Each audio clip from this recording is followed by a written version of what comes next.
Le 15 juin 1998, 4 jeunes amis disparaissent sans laisser de traces dans les rues de Lyon après une soirée de célébration. Leur famille passe 21 ans à chercher des réponses, oscillant entre l'espoir et le désespoir. En 2019, des ouvriers découvrent une cassette vidéo cachée dans les murs d'un entrepôt abandonné du quartier Confluence. Ce qu'ils voient sur cet enregistrement va bouleverser tout ce que l'on croyait savoir sur cette nuit-là. Parce que parfois, la vérité est bien plus terrible que tous les scénarios imaginés pendant des décennies. Qu'est-ce qui peut pousser 4 amis inséparables à disparaître ensemble?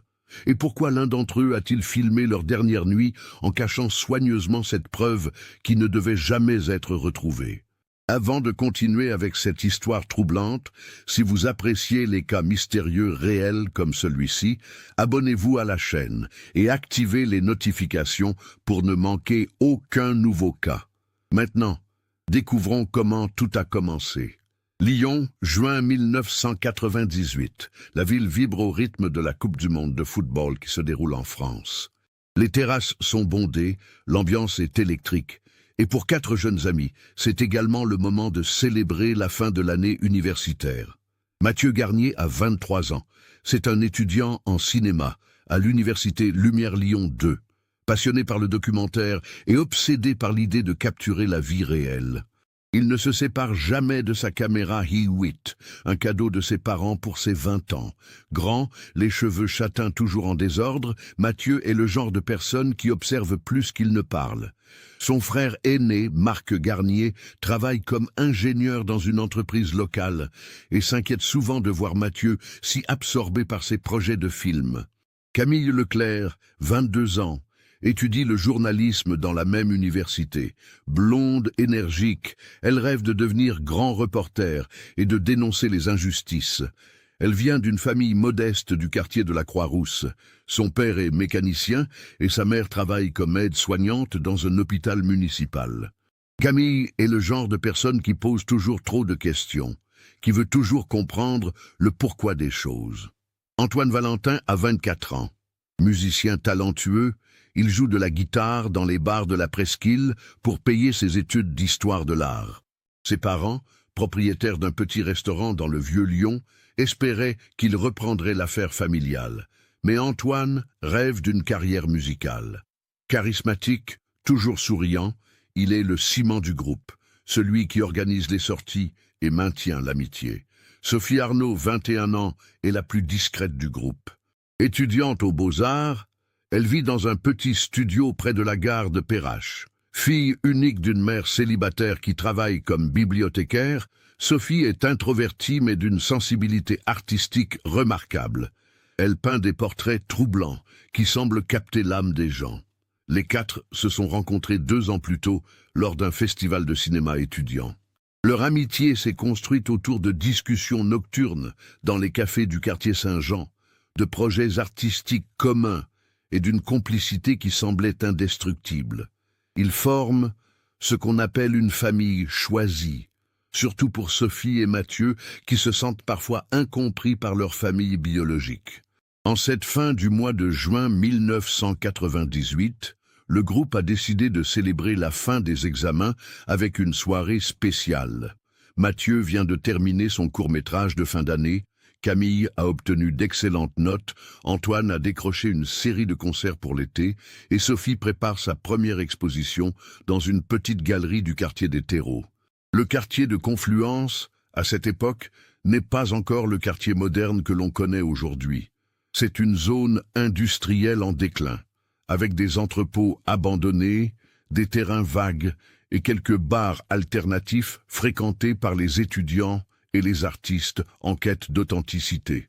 Le secteur a une réputation sulfureuse la nuit, mais c'est précisément ce qui attire cette jeunesse avide d'expériences différentes. Les parents des 4 jeunes les ont toujours laissés vivre leur vie d'adultes naissants, mais avec une inquiétude grandissante face à cette zone qu'ils jugent dangereuse. Marc Garnier a plusieurs fois conseillé à son frère d'éviter ce quartier, mais Mathieu y trouve une esthétique urbaine, parfaite pour ses films. Ce soir-là, le 14 juin 1998, Personne ne se doute que 4 vies vont basculer, que des familles vont être brisées, que pendant 21 ans, le mystère de cette disparition va hanter toute une ville. Le 14 juin 1998, 19h30, Mathieu appelle son frère Marc depuis le téléphone fixe de son appartement de la rue de la République. La conversation est brève. Mathieu semble excité, presque fébrile. Il annonce qu'ils vont célébrer dans un bar près de Confluence et qu'ils rentreront tard. Marc lui rappelle d'être prudent. Ce sera le dernier échange entre les deux frères. 20h15. Les 4 amis se retrouvent devant la station de métro Perrache. Plusieurs témoins les verront ce soir-là et leurs témoignages seront cruciaux pour reconstituer leur parcours. Une vendeuse de journaux au métro se souviendra de Camille qui achète un paquet de cigarettes et un briquet. Elle remarque que le groupe semble de bonne humeur, qu'ils rient beaucoup. 20h45. Ils arrivent dans un bar alternatif du quartier Confluence, un établissement prisé des étudiants, installé dans un ancien atelier mécanique. Le propriétaire, interrogé plus tard par la police, confirmera leur présence. Il se souvient particulièrement de Mathieu, qui filmait constamment avec sa caméra. Antoine a joué quelques morceaux de guitare, la soirée était animée, mais sans excès. 23h30. C'est ici que les choses deviennent floues. Le groupe quitte le bar. Le propriétaire se rappelle qu'il semblait légèrement alcoolisé, mais loin d'être ivre. Camille a mentionné quelque chose à propos d'aller voir le fleuve, de profiter de la nuit d'été. À cette heure, le quartier est presque désert. Minuit 15. Un couple qui promène son chien aperçoit 4 jeunes personnes correspondant à leur description près des quais du Saône, à environ 500 mètres du bar. L'homme témoignera qu'il semblait avoir une conversation animée, que l'un d'eux, probablement Antoine d'après la description, gesticulait beaucoup, mais rien ne paraissait inquiétant. Le couple continue sa promenade sans s'attarder. C'est la dernière fois que quelqu'un voit les 4 amis vivants. Le lendemain matin, 15 juin, 8h. Marc Garnier essaie de joindre son frère sur son téléphone portable. Pas de réponse. Il se dit que Mathieu dort encore après sa soirée. À midi, toujours rien. Il commence à s'inquiéter. Ce n'est pas dans les habitudes de Mathieu de ne pas répondre aussi longtemps. 14h. Marc se rend à l'appartement de son frère. Personne. L'appartement est dans l'état où Mathieu l'a laissé avant de sortir. Son sac de cours est là, ses clés d'appartement aussi, seule sa caméra i8 et son portefeuille manquent. 15h30. Marc contacte Camille. Le téléphone fixe de ses parents sonne dans le vide. Il appelle ensuite chez les parents d'Antoine. La mère d'Antoine n'a pas de nouvelles de son fils depuis la veille. L'inquiétude commence à se propager comme une traînée de poudre. 18h. Les familles se réunissent au commissariat du 2e arrondissement pour signaler la disparition. L'inspecteur Laurent Beaumont, un homme d'une 50aine d'années avec 30 ans de carrière dans la police lyonnaise, prend leur déposition. Il explique que les personnes majeures ont le droit de disparaître volontairement, mais devant l'insistance des familles et le fait qu'il s'agit de 4 personnes simultanément, il accepte d'ouvrir une enquête préliminaire. 16 juin, 7h du matin. Un jogger fait une découverte troublante sur les berges du Saône, à environ 2 km du centre de Confluence. Il trouve un sac à dos abandonné contenant les papiers d'identité de Camille Leclerc et Sophie Arnaud, ainsi qu'un portefeuille avec les cartes bancaires d'Antoine Valentin. Mais pas de téléphone portable, pas de la caméra de Mathieu, pas de traces de violence. Cette découverte transforme l'enquête préliminaire en investigation prioritaire.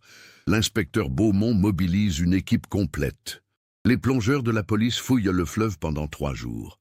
Des chiens policiers ratissent les berges et les entrepôts abandonnés du secteur. Rien. Aucune trace des 4 jeunes. Les relevés bancaires montrent qu'aucune carte n'a été utilisée depuis le 14 juin. Les téléphones portables sont éteints ou détruits. Impossible de les localiser avec la technologie de l'époque. Les comptes bancaires restent intacts. Aucun retrait suspect. L'inspecteur Beaumont interroge tous les habitués du bar, tous les résidents du quartier. Certains se souviennent vaguement avoir vu le groupe, mais personne n'a remarqué quoi que ce soit d'inhabituel. Pas de dispute, pas de confrontation avec d'autres personnes, pas de comportement suspect. Une théorie commence à émerger. Un accident. Peut-être sont-ils tombés dans le fleuve, peut-être l'alcool a-t-il altéré leur jugement. Mais cette théorie ne tient pas. Pourquoi 4 personnes tomberaient-elles à l'eau simultanément? Et pourquoi leurs affaires seraient-elles retrouvées à distance du point de disparition? Une autre hypothèse, une agression. Mais là encore, les questions s'accumulent. Pas de témoins d'une altercation, pas de corps, pas de demande de rançon, pas de motif apparent. Les 4 jeunes venaient de milieux modestes, ils n'avaient rien de valeur à part la caméra de Mathieu. Les semaines passent, l'enquête piétine, les familles organisent des battues de volontaires, des affiches avec les visages des 4 disparus tapissent toute la ville. Les médias locaux couvrent l'affaire intensément, mais rien. Aucune piste concrète ne se dessine. Les mois suivant la disparition transforment radicalement la vie de ceux qui restent. Marc Garnier devient l'ombre de lui-même. Cet ingénieur méticuleux et rationnel se retrouve plongé dans un monde où la logique ne fonctionne plus. Il prend un congé sans solde de son travail pour se consacrer entièrement à la recherche de son frère. Chaque matin, Marc se rend au commissariat.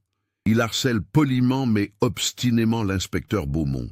Il a constitué son propre dossier d'enquête, photocopiant chaque document, interrogeant lui-même les témoins, explorant chaque centimètre du quartier Confluence.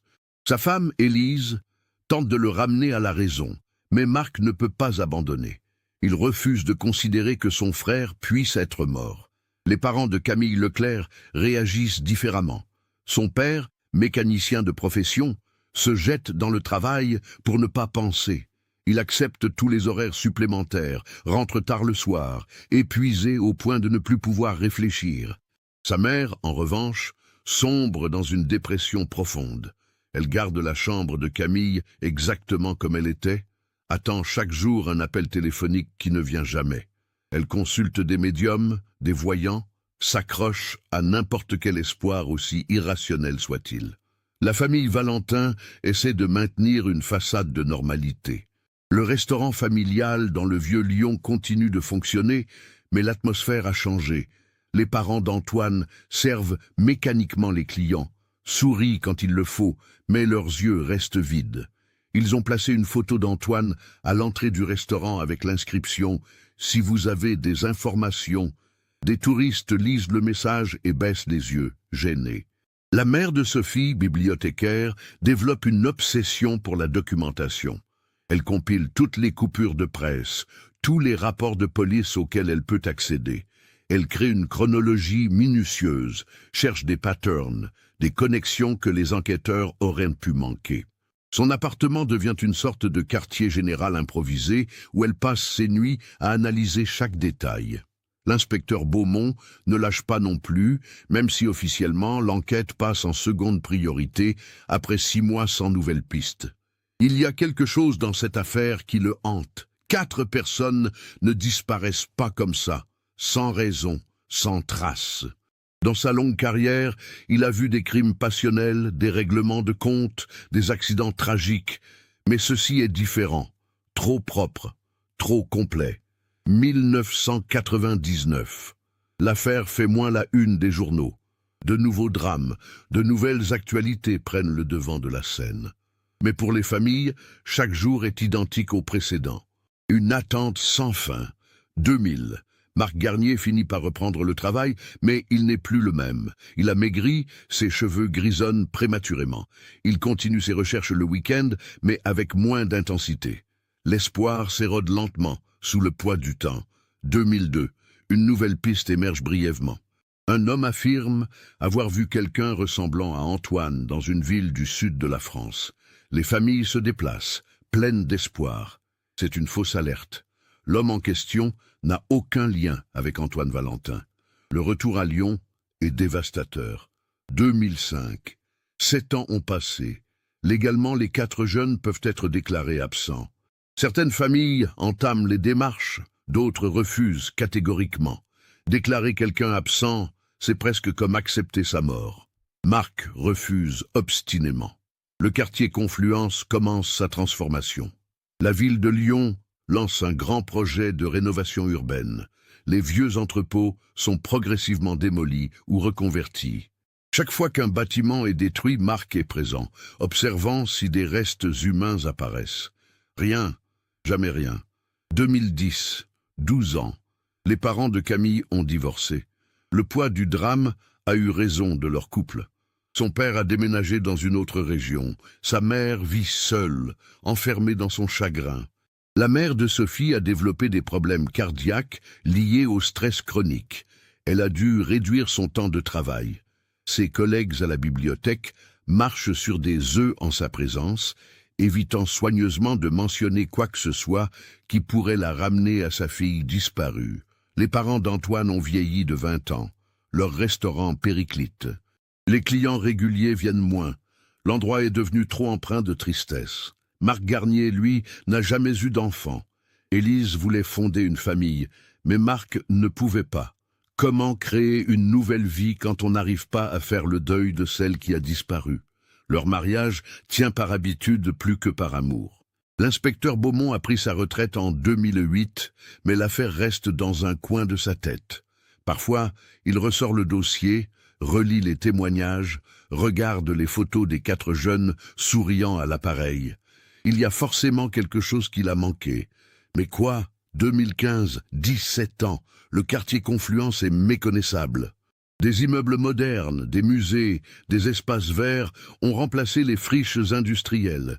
Seuls quelques vieux entrepôts subsistent, promis eux aussi à la démolition ou à la rénovation. Marc continue ses visites hebdomadaires sur les lieux de la dernière apparition de son frère. C'est devenu un rituel, presque une méditation. Il marche le long du Saône, s'assoit sur un banc, regarde l'eau couler. Il se demande si son frère repose quelque part sous cette surface sombre. La ville a changé, les gens ont changé. Mais la question reste la même. Qu'est-il arrivé à Mathieu Garnier, Camille Leclerc, Antoine Valentin et Sophie Arnaud ce soir du 14 juin 1998? 3 mars 2019, 21 ans après la disparition. Le quartier Confluence poursuit sa métamorphose. Un vieil entrepôt de 3 étages, vestige de l'ère industrielle, est sur le point d'être transformé en loft de luxe. La société de construction a obtenu tous les permis nécessaires et les travaux de rénovation intérieure commencent. Julien Mercier, chef d'équipe de la société de rénovation, a 45 ans et 30 ans de métier dans le bâtiment. Ce matin-là, son équipe s'attaque au 2e étage. L'endroit est dans un état de délabrement avancé. Murs fissurés, plafond qui s'effondre par endroits, odeur de moisissure et de poussière accumulée pendant des décennies. 10h30. Les ouvriers démolissent un mur de séparation pour créer un espace ouvert, selon les plans des architectes. Kevin Fontaine, un jeune ouvrier de 28 ans, manie la masse quand il remarque quelque chose d'inhabituel. Une section du mur sonne creux. Il appelle Julien. L'expérience de Julien lui permet de reconnaître immédiatement une cavité. Probablement une ancienne cache, explique-t-il à son équipe. Dans ces vieux bâtiments industriels, les ouvriers créaient parfois des espaces cachés pour entreposer leurs outils ou leurs effets personnels. Ils dégagent prudemment les briques. Derrière, une petite niche d'environ 40 cm de large sur 50 de haut. Et à l'intérieur, un sac à dos noir poussiéreux. Kevin tend la main pour le sortir, mais Julien l'arrête. Quelque chose dans cette découverte le met mal à l'aise. Le sac a l'air relativement moderne pour un bâtiment abandonné depuis si longtemps. Il décide de contacter la police par précaution. 11h15, 2 agents de police arrivent sur place. L'un d'eux, l'agent Thibault Martin, est suffisamment jeune pour ne pas se souvenir de l'affaire de 98. Mais son collègue plus âgé, l'agent Didier Leblanc, a un flash de mémoire quand il voit le sac. Ils enfilent des gants et extraient le sac de sa cache. Il est étonnamment bien préservé, la cavité l'ayant protégé de l'humidité. Sur le côté, des initiales au marqueur à moitié effacé. MG, l'agent Leblanc, ouvre délicatement le sac. À l'intérieur, une caméra i8 dans son étui, une cassette vidéo portant l'inscription « Juin 98 » et un petit carnet noir à la couverture usée. « Merde !» murmure Leblanc. « Je crois que c'est lié à l'affaire des 4 étudiants disparus. » Le commissariat s'anime immédiatement. L'affaire qui a hanté Lyon pendant des années refait surface.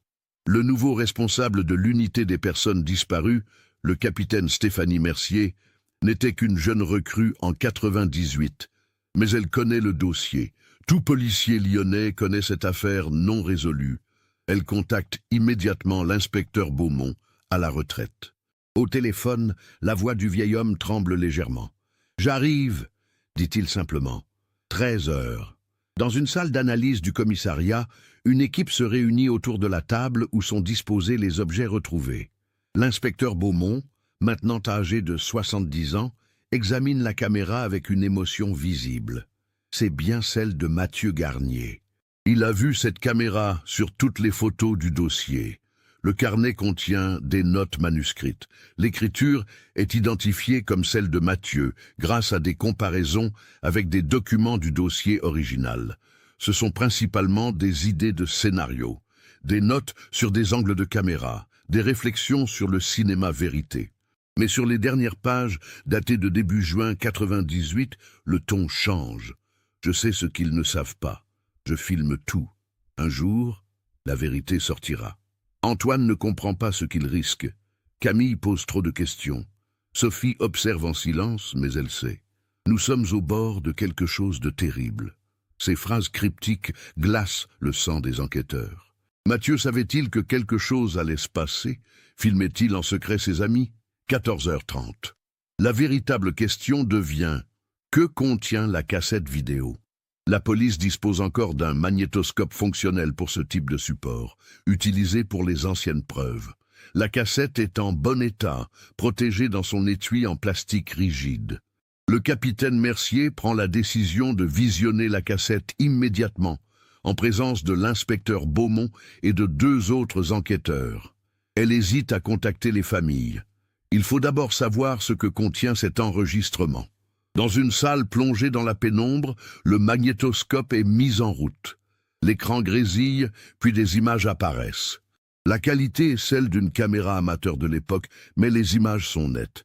Ce qu'il voit pendant les premières minutes semble innocent. Les 4 amis riant dans le bar, Antoine jouant de la guitare, Camille dansant, Sophie dessinant dans son carnet. Mathieu filme en caméra subjective, on entend parfois sa voix hors champ. Puis l'ambiance change, le groupe quitte le bar. Il fait nuit, la caméra capte des conversations fragmentées. On entend Antoine qui parle fort, agité, Camille qui essaie de le calmer, Sophie qui reste en retrait. Soudain, l'image devient chaotique. La caméra bouge dans tous les sens. Des cris, des voix qui se superposent, impossible à distinguer clairement. Un bruit sourd, puis le silence. L'écran devient noir pendant quelques secondes. Quand l'image revient, elle est floue, comme si la caméra avait été posée au sol, filmant de biais.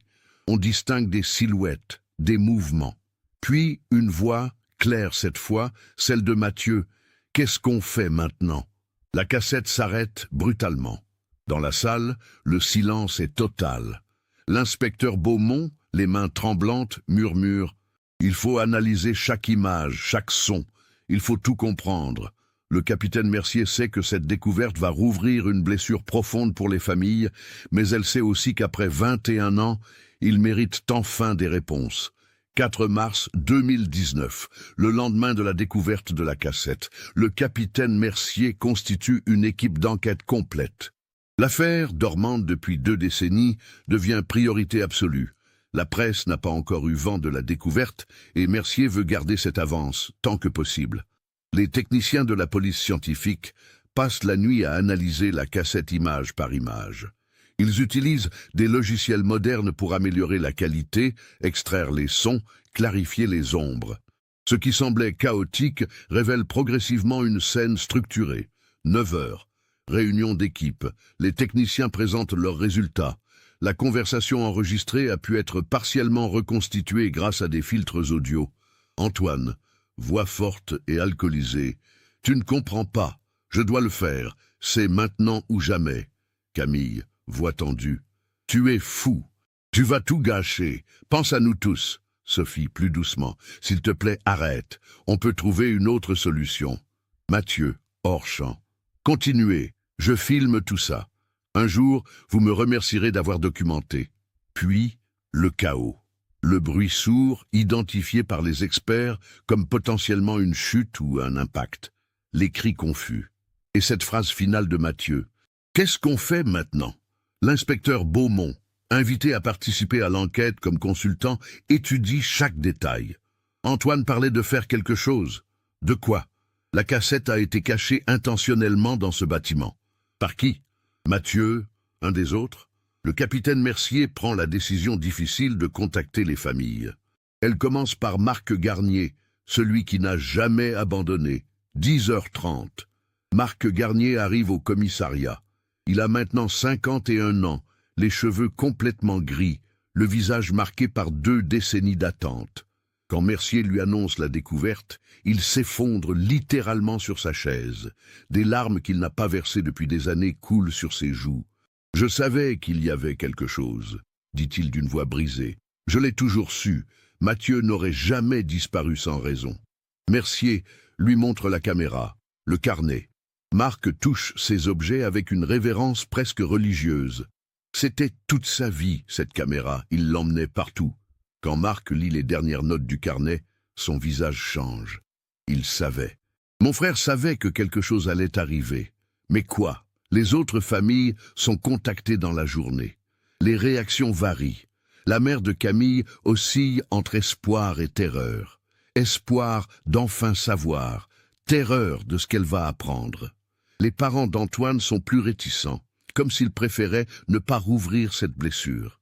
La mère de Sophie, affaiblie par les années, demande simplement « Ma fille est-elle en vie ?» 5 mars. L'équipe d'enquête retourne sur le site de l'entrepôt. La société de construction a accepté de suspendre les travaux. Les techniciens examinent la cavité où le sac a été trouvé. Des traces d'ADN sont prélevées sur les briques environnantes. L'analyse de la structure du mur révèle quelque chose de troublant.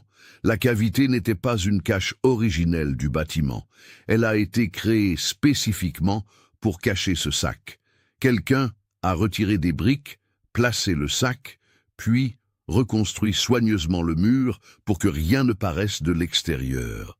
C'est un travail minutieux, explique un technicien, pas fait dans la précipitation. La personne qui a fait ça voulait que ce sac ne soit jamais retrouvé, ou alors seulement dans très longtemps. L'inspecteur Beaumont a une intuition. Retournons voir les archives, tous les témoignages, toutes les déclarations de 98. Quelqu'un a menti, ou quelqu'un savait plus qu'il n'a dit. 6 mars, l'équipe épluche méthodiquement tous les documents d'origine. Des centaines de pages de témoignages, de rapports, de notes, et puis un détail refait surface. Un témoignage presque oublié d'un gardien de nuit qui travaillait dans un entrepôt voisin en juin 98. L'homme, aujourd'hui décédé depuis 10 ans, avait mentionné avoir vu une silhouette entrer dans le bâtiment abandonné vers 3 heures du matin le 15 juin. Il n'y avait pas prêté attention, pensant à un sans-abri cherchant un refuge. À l'époque, l'information avait été notée mais pas considérée comme significative. Une silhouette, répète Beaumont. Une seule, pas 4. Cette révélation change tout. Si une seule personne est entrée dans le bâtiment cette nuit-là, cela signifie que les 4 amis ne sont pas tous morts au même moment. Quelqu'un a survécu assez longtemps pour cacher cette preuve. 7 mars. Le capitaine Mercier organise une conférence de presse. L'information ne peut plus être contenue. Les médias ont commencé à avoir des rumeurs. Mieux vaut contrôler la communication. La nouvelle fait l'effet d'une bombe à Lyon. L'affaire qui avait marqué la fin des années 98 revient brutalement à la une. Les réseaux sociaux s'enflamment. Des théories conspirationnistes émergent. Des journalistes commencent à enquêter de leur côté. Marc Garnier est assiégé par les médias. Il refuse toute interview, mais publie un court communiqué.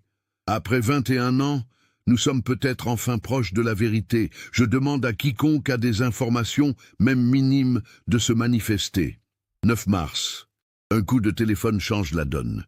Une femme, la cinquantaine, contacte le commissariat. Elle s'appelle Nathalie Bernard. En juin 98, elle avait 29 ans et travaillait comme infirmière dans un hôpital municipal. Elle hésite longuement avant de parler. Le 16 juin 98, très tôt le matin, un jeune homme est venu aux urgences. Il avait une blessure à la tête, pas très grave, mais qui saignait beaucoup. Il a donné un faux nom. J'étais jeune à l'époque, je n'ai pas insisté. Il est reparti après les soins, refusant qu'on le garde en observation. Quand j'ai vu les photos des 4 disparus dans les journaux quelques jours plus tard, j'ai reconnu l'un d'eux. Mais j'avais tellement peur de m'être trompé, de créer des problèmes, que je n'ai rien dit. Ça me ronge depuis 21 ans. Le capitaine Mercier et l'inspecteur Beaumont l'interrogent immédiatement. Nathalie leur montre des photos des 4 jeunes. Elle hésite puis pointe Antoine Valentin. C'était lui, j'en suis pratiquement certaine. Il avait l'air terrifié et en état de choc. Cette révélation est explosive. Antoine a survécu au moins jusqu'au 16 juin au matin. Il était blessé, en état de choc, mais vivant. Qu'est-il devenu ensuite? Où sont les 3 autres? Les enquêteurs retournent voir les parents d'Antoine avec cette nouvelle information. Le père, maintenant âgé de 75 ans, s'effondre. Mon fils était vivant. Il aurait pu rentrer. Pourquoi ne l'a-t-il pas fait? La mère, tremblante, murmure quelque chose qui glace le sang des enquêteurs. Antoine avait des problèmes, des dettes. Il ne nous en parlait pas, mais on le savait. On pensait qu'il nous protégeait. Et si c'était lié? 10 mars. Cette piste change complètement l'orientation de l'enquête. L'équipe commence à creuser le passé financier d'Antoine Valentin. Ce qu'il découvre les stupéfie. Antoine devait près de 15 000 francs à l'époque, une somme considérable pour un étudiant. L'argent avait été emprunté à des particuliers, pas à des banques. Des prêts officieux, sans trace officielle. À qui devait-il cet argent? Et pourquoi? Les enquêteurs retracent péniblement les transactions. Ils retrouvent un ancien étudiant, maintenant quinquagénaire, qui se souvient avoir prêté 3 000 francs à Antoine. Il devait enregistrer une démo professionnelle pour sa musique. Il disait que c'était l'opportunité de sa vie, qu'un producteur s'intéressait à lui. Il m'a remboursé 2 mois plus tard, donc je n'ai jamais eu de problème. Mais d'autres créanciers étaient moins conciliants. Un homme en particulier émerge des archives. Gilbert Fontaine, alors âgé de 40 ans, propriétaire d'une petite société de prêt. Pas exactement un usurier, mais pas non plus une institution officielle. L'homme a un casier judiciaire pour intimidation et voies de fait dans les années 80. Gilbert Fontaine vit toujours à Lyon. Il a maintenant 68 ans et dirige une petite entreprise de location de matériel. Quand les enquêteurs viennent le voir, il nie d'abord, puis finit par admettre. Oui, ce gamin me devait de l'argent. 10 000 francs. Il devait me rembourser en juin 98. Il ne l'a jamais fait. Quand j'ai appris sa disparition, j'ai considéré l'argent comme perdu. C'est tout. Hi, vous ne l'avez pas menacé? Écoute, j'étais pas un enfant de cœur à l'époque, mais de là à faire disparaître quelqu'un? Non, j'avais d'autres moyens de me faire payer.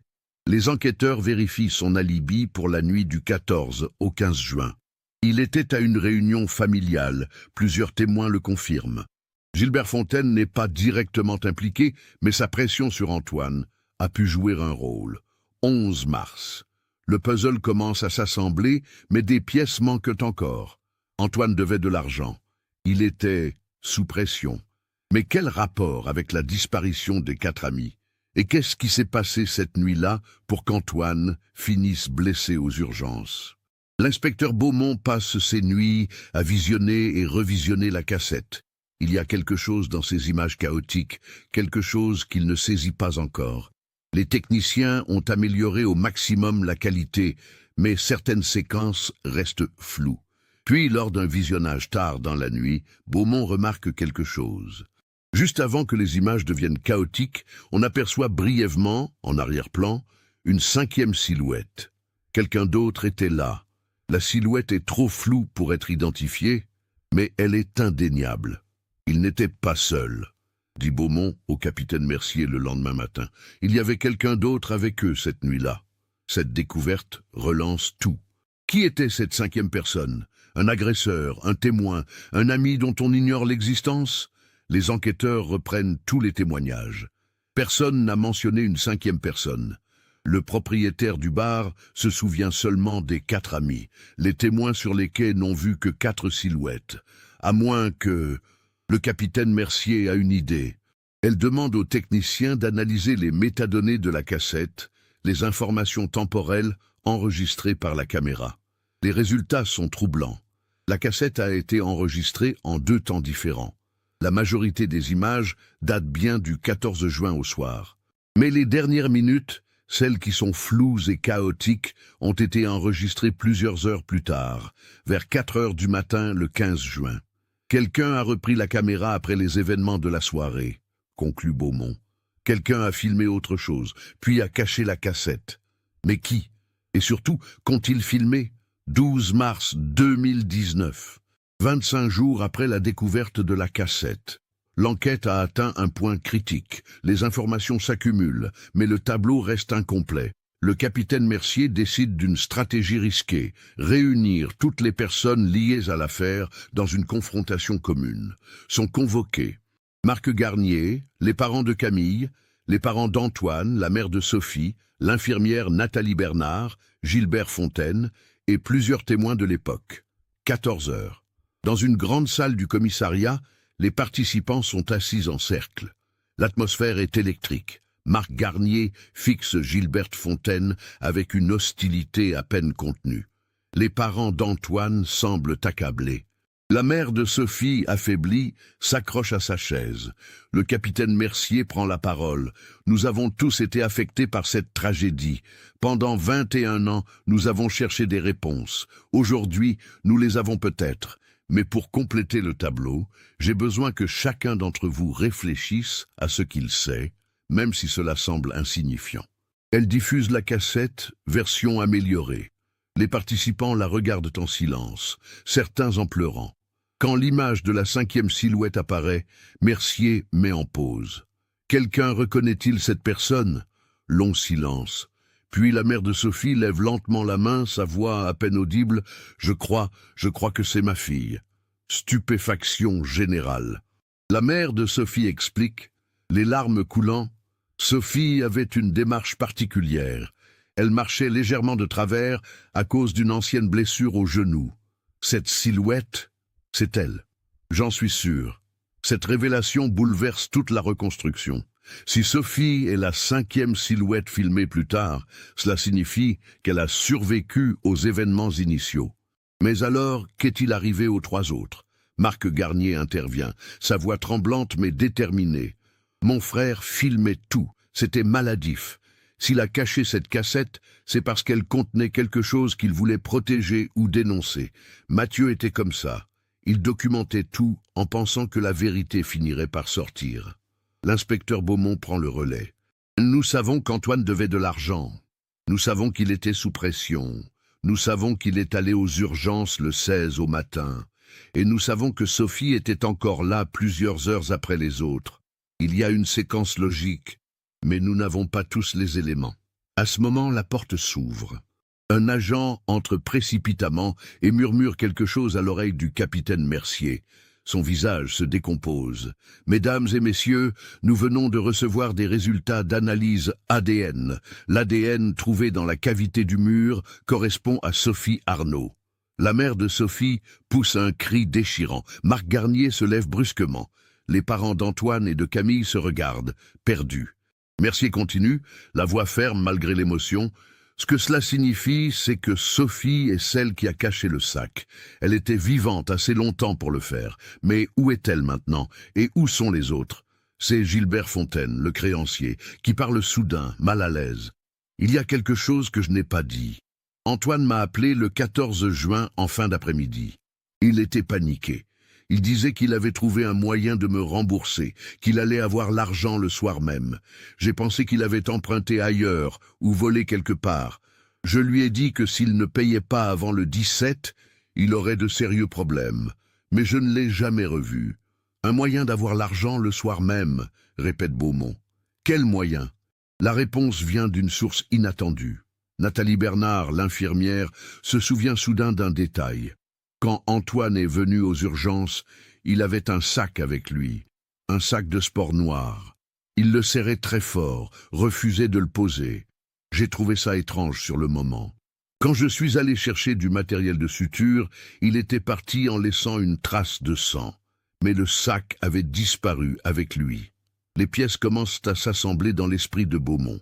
Il se lève, fait les 100 pas, réfléchit à voix haute. Antoine avait besoin d'argent rapidement. Il a trouvé un moyen peut-être illégal, désespéré. Ses amis l'ont découvert. Il y a eu confrontation, un accident. Antoine s'est blessé. Sophie a fait quelque chose. Le capitaine Mercier a une intuition. Elle demande aux techniciens de refaire une analyse complète du site de l'entrepôt. Pas seulement la pièce où le sac a été trouvé, mais tout le bâtiment. 13 mars. Les techniciens passent la journée dans l'entrepôt avec des équipements de détection avancés. Radar à pénétration de sol, chiens spécialisés, luminol pour détecter les traces de sang anciennes. 18 heures. Une découverte. Dans le sous-sol de l'entrepôt, sous une dalle de béton qui semble avoir été coulée des années après la construction initiale du bâtiment, les radars détectent des anomalies. 14 mars. Une équipe de démolition contrôlée brise la dalle. En dessous, dans une cavité de terre creusée grossièrement, ils trouvent des restes humains. 3 corps, préservés partiellement par l'environnement sec et isolés du béton. L'analyse est rapide mais sans équivoque. Mathieu Garnier, Camille Leclerc et Antoine Valentin. Les familles sont informées. 21 ans d'attente se terminent dans une douleur indescriptible. Marc Garnier s'effondre, son espoir ultime anéanti. Les parents pleurent des êtres chers qu'ils ont déjà pleurés pendant 2 décennies. Mais cette fois, c'est définitif. Mais une question demeure, lancinante. Où est Sophie Arnaud? Et que s'est-il passé exactement cette nuit-là? L'analyse médico-légale des corps apporte des réponses partielles. Mathieu et Camille sont morts de traumatismes crâniens, compatibles avec une chute ou un impact violent. Antoine présente les mêmes blessures, plus sévères, expliquant sa visite aux urgences. Il est mort plusieurs heures après les 2 autres, probablement d'une hémorragie interne non traitée. Pas de signe de violence intentionnelle, pas de coup de couteau, pas de blessure par balle. Un accident, un terrible accident. 15 mars. Le capitaine Mercier et l'inspecteur Beaumont ont reconstitué le scénario le plus probable. Antoine, désespéré par ses dettes, planifie quelque chose d'illégal cette nuit-là. Peut-être un vol, peut-être autre chose. Il confie son plan à ses amis où il le découvre. Dans les arguments sur les quais près de l'entrepôt, les choses dégénèrent. Un d'entre eux tombe, entraînant les autres. Un accident en cascade dans l'obscurité près du bâtiment abandonné. Sophie, la plus légère ou la plus chanceuse, n'est que légèrement blessée. Elle découvre ses 3 amis gravement blessés, certains déjà morts. Antoine, encore conscient malgré sa blessure à la tête, lui demande de l'aider à se rendre à l'hôpital. Sophie, en état de choc, l'emmène aux urgences. Puis elle revient. Elle trouve Mathieu et Camille morts. Antoine revient, refuse d'être hospitalisé par peur que la vérité éclate. Il meurt quelques heures plus tard de ses blessures internes. Sophie se retrouve seule avec 3 cadavres. Jeune, terrifiée, elle prend une décision désespérée, cacher les corps. Elle ne veut pas que ses amis soient jugés, que leur famille souffre du scandale de ce qu'Antoine avait prévu de faire. Elle pense peut-être les protéger. Elle enterre les corps dans le sous-sol de l'entrepôt abandonné, travaille toute la nuit malgré la douleur et le choc. Puis elle cache la cassette de Mathieu, cette preuve de leur dernière soirée. Elle coule du béton par-dessus, travail amateur mais efficace. Et ensuite, qu'est-il arrivé à Sophie? 16 mars. La réponse arrive par un appel téléphonique d'une petite ville de Bretagne. Une femme a reconnu Sophie dans les photos diffusées par les médias. Elle vit ici depuis 20 ans. Elle s'appelle différemment, mais c'est elle, j'en suis certaine. Le capitaine Mercier et 2 agents prennent immédiatement la route. 6 heures de trajet jusqu'à cette commune côtière de 4000 habitants. L'adresse correspond à une petite maison modeste près du port. Une femme de 42 ans ouvre la porte. Les cheveux plus courts, le visage vieilli, mais c'est indéniablement Sophie Arnaud. Quand elle voit les policiers, elle ne dit rien pendant un long moment. Puis, simplement, « Je savais que ce jour viendrait. J'ai attendu 21 ans. » Sophie Arnaud est ramenée à Lyon. Elle n'oppose aucune résistance, ne demande pas d'avocat. Elle semble presque soulagée. Dans la salle d'interrogatoire, face au capitaine Mercier et à l'inspecteur Beaumont, elle raconte. Sa voix est monocorde, comme si elle récitait une histoire apprise par cœur pendant 2 décennies. Antoine avait un plan fou. Il voulait voler des équipements musicaux dans une boutique du quartier Confluence. Pas une grosse chaîne, une petite boutique familiale. Il connaissait le propriétaire, savait où étaient les alarmes. Il pensait pouvoir revendre le matériel rapidement pour rembourser ses dettes. Mathieu l'a découvert en lisant son journal intime 1 semaine avant.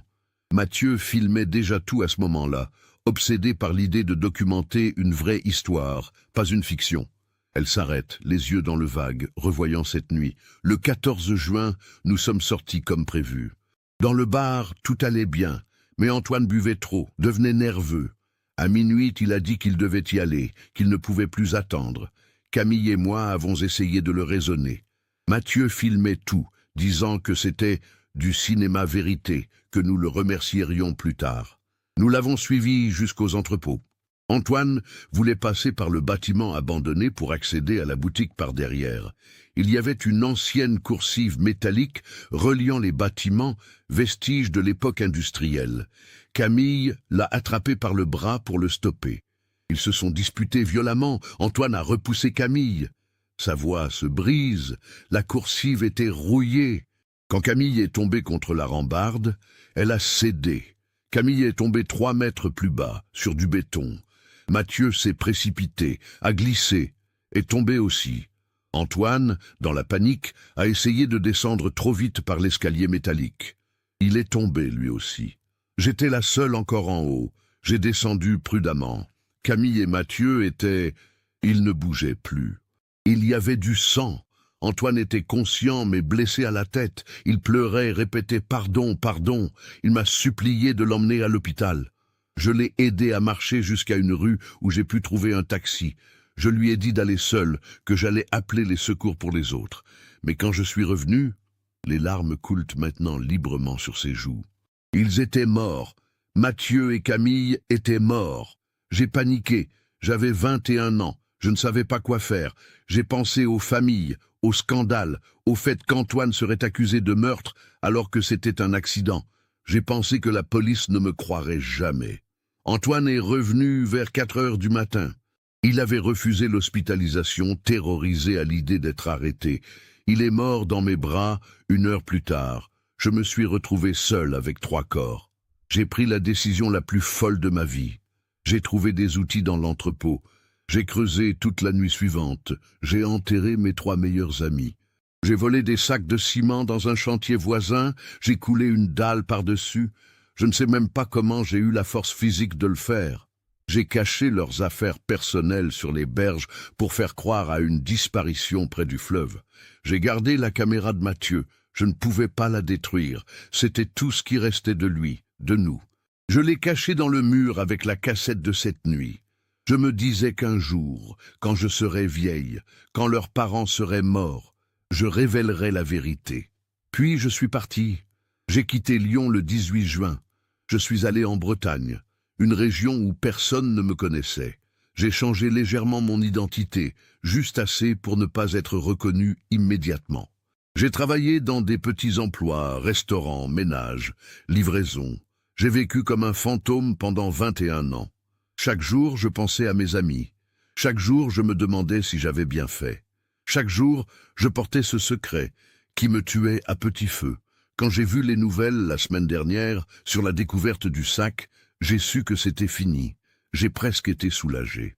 Le silence dans la salle est total.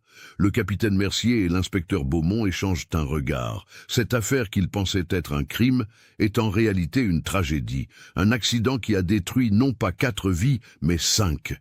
Sophie est inculpée pour non-assistance à personne en danger, dissimulation de cadavres et entrave à la justice.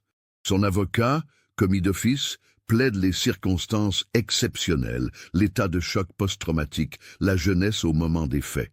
17 mars. Les familles sont informées de la vérité complète. Les réactions sont complexes, contradictoires. Marc Garnier pleure la mort de son frère, mais comprend aussi l'intention de Mathieu de documenter les événements. Les parents de Camille sont dévastés d'apprendre que leur fille est morte en essayant de sauver son amie.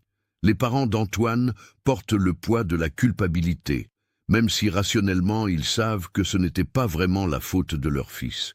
La mère de Sophie est déchirée. Sa fille est vivante, mais elle a vécu 21 ans dans le mensonge et la souffrance.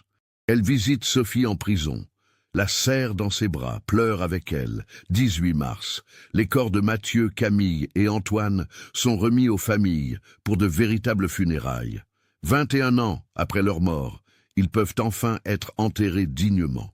Les 3 cérémonies ont lieu le même jour, à quelques heures d'intervalle, dans différentes églises de Lyon. Des centaines de personnes se déplacent, des amis d'enfance devenus adultes, des professeurs retraités, des voisins qui n'ont jamais oublié. L'affaire a marqué toute une génération lyonnaise. Pendant ce temps, Sophie reste en détention préventive. Les psychiatres qui l'examinent diagnostiquent un stress post-traumatique sévère, une dépression chronique et des troubles anxieux qui la rongent depuis 2 décennies. Elle a vécu dans une prison mentale bien avant d'être physiquement enfermée. Avril 2019. Le procès de Sophie Arnaud commence. La salle du tribunal est bondée. Les médias couvrent massivement l'événement. L'opinion publique est divisée. Certains la voient comme une criminelle qui a privé des familles de faire leur deuil. D'autres la considèrent comme une victime de circonstances tragiques, une jeune femme qui a pris une mauvaise décision dans un moment de panique absolue. Le procureur requiert 10 ans de prison. L'avocat de la défense plaide les circonstances atténuantes, l'état de choc, l'absence d'intention criminelle initiale et les 21 ans de souffrance que Sophie s'est elle-même infligée. Les familles témoignent. Marc Garnier, dans un témoignage poignant, dit « Sophie n'a pas tué mon frère, un accident l'a fait, mais elle nous a volé 21 ans de deuil normal. Nous avons vécu dans le doute, l'espoir, le désespoir. Nous méritons justice, mais je ne sais pas quelle forme cette justice devrait prendre. » La mère de Sophie témoigne également. « Ma fille a eu tort, gravement tort, mais elle a porté un fardeau qu'aucun être humain ne devrait porter. Elle a détruit sa propre vie en essayant, dans sa logique tordue par la panique, de protéger ses amis et leur famille du scandale. » Mai 2019. Le verdict tombe. Sophie Arnaud est condamnée à 8 ans de prison, dont 4 avec sursis pour les 5 déjà purgés en détention préventive. Le juge reconnaît la gravité des faits, mais tient compte de l'ensemble des circonstances, de l'état psychologique de l'accusé et du fait qu'il n'y a pas eu d'intention criminelle au départ. Sophie accepte le verdict sans broncher. Elle sait qu'aucune peine ne sera pire que celle qu'elle s'est infligée pendant 2 décennies. Les années passent. Sophie purge sa peine dans une prison pour femmes près de Lyon. Elle suit une thérapie intensive, participe à des programmes de réinsertion. Elle écrit des lettres aux familles, des lettres qu'elles ne sont pas obligées de lire, mais qu'elle a besoin d'écrire. Juillet 2022, Sophie est libérée pour bonne conduite. Elle a 45 ans. Une vie entière a passé depuis cette nuit de juin 1998. Marc Garnier, maintenant âgé de 54 ans, accepte de la rencontrer. Leur conversation est difficile, douloureuse, mais nécessaire. Il ne lui pardonne pas complètement, pas encore, mais il commence à comprendre, et dans la compréhension, il y a le début d'une forme de paix. Sophie retourne en Bretagne, dans cette petite ville où elle a vécu anonymement pendant 20 ans. Certains habitants la reconnaissent maintenant, savent son histoire. Certains la jugent, d'autres montrent de la compassion. Elle trouve un travail dans une bibliothèque, ironiquement le même métier que sa mère. Elle vit modestement, discrètement. Elle visite régulièrement les tombes de Mathieu, Camille et Antoine à Lyon, toujours à des heures où elle sait que les familles ne seront pas là. 2024, 6 ans après la découverte de la cassette. Un documentariste demande à Sophie de participer à un film sur l'affaire. Elle refuse d'abord, puis accepte finalement. Pas pour se justifier, dit-elle, mais pour que l'histoire complète soit racontée, pour que d'autres jeunes gens sachent qu'une mauvaise décision dans un moment de panique peut détruire plusieurs vies. Le documentaire sort et provoque de nouveaux débats. Certains critiquent Sophie, d'autres expriment de l'empathie. Mais tous s'accordent sur une chose. Cette histoire est une tragédie dans son sens le plus pur, une série d'événements malheureux qui a brisé des vies sans qu'il y ait vraiment de méchants. Marc Garnier regarde le documentaire chez lui. Il pleure en voyant les images d'archives de son frère, en entendant sa voix sur la cassette. Il se demande ce que Mathieu aurait pensé de tout cela, lui qui voulait tellement capturer la vérité. Aujourd'hui, l'entrepôt de Confluence a été entièrement rénové. C'est maintenant un complexe résidentiel moderne. Une plaque commémorative a été installée sur le mur extérieur. À la mémoire de Mathieu Garnier, Camille Leclerc et Antoine Valentin, décédés en juin 1998. Que leurs souvenirs nous rappellent la fragilité de la vie et l'importance de la vérité. Sophie visite ce mémorial une fois par an, le 14 juin. Elle y dépose 3 roses blanches. Elle reste là, silencieuse, pendant des heures. Elle pense à ces 4 amis inséparables qu'ils étaient, à ces rêves qu'ils avaient, à cette vie qu'ils auraient pu vivre. Elle pense aussi à la caméra de Mathieu, cette caméra qui a finalement rempli sa mission. Révéler la vérité. Pas comme Mathieu l'avait imaginé, pas de son vivant. Mais la vérité est sortie quand même. Et dans cette vérité, aussi douloureuse soit-elle, les familles ont trouvé une forme de clôture. Pas de pardon complet, pas d'oubli, mais une compréhension de ce qui s'est passé cette nuit-là. Et parfois, dans les tragédies humaines, la compréhension est tout ce qu'on peut espérer obtenir. Cette histoire nous montre comment une série de décisions, chacune semblant raisonnable sur le moment, peut mener à une catastrophe irréversible. Antoine cherchait désespérément une solution à ses problèmes financiers. Ses amis voulaient le protéger.